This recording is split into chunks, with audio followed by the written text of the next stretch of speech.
Folks, I'm a very lucky man to do this show, and I'm very lucky to work with all these people here, and some of them I've worked with for a long time. And one of the people I worked with the longest was the guy who used to be on this camera right here, camera 2. Not only here, but back at the Colbert Report. Now, camera 2 is what's called home base. It's the camera you're talking to most of the time. And the guy behind that camera was a man named Meiklejohn. And he was, he was known to everybody. He had been working in New York forever. He believed in me, and I could feel it from him. And sadly, we lost John last weekend. And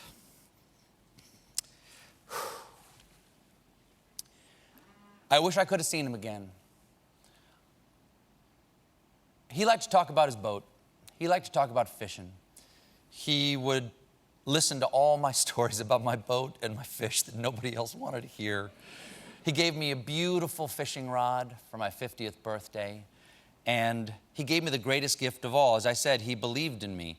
When my old show had just begun, we had an order for 32 episodes of the Colbert Report. Didn't know if it was going to continue. And one night, my father-in-law was sitting in the front row of the old theater. And after the show was over, he came up to John and said to him, without saying that he was my father-in-law, he said, "Well, what do you think? Do you think this show is going to continue?"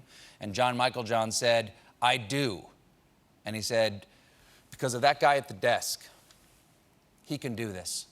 I've seen a lot of people do this, and he's got it." And I never forgot that he said that. I never forgot that he believed in me. And I knew that he was feeling that, and he was believing me every time I looked into his camera every night. And so, well, I never got to see him again. I do miss him.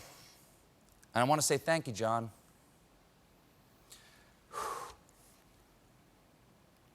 I love you, old man. We'll be right back.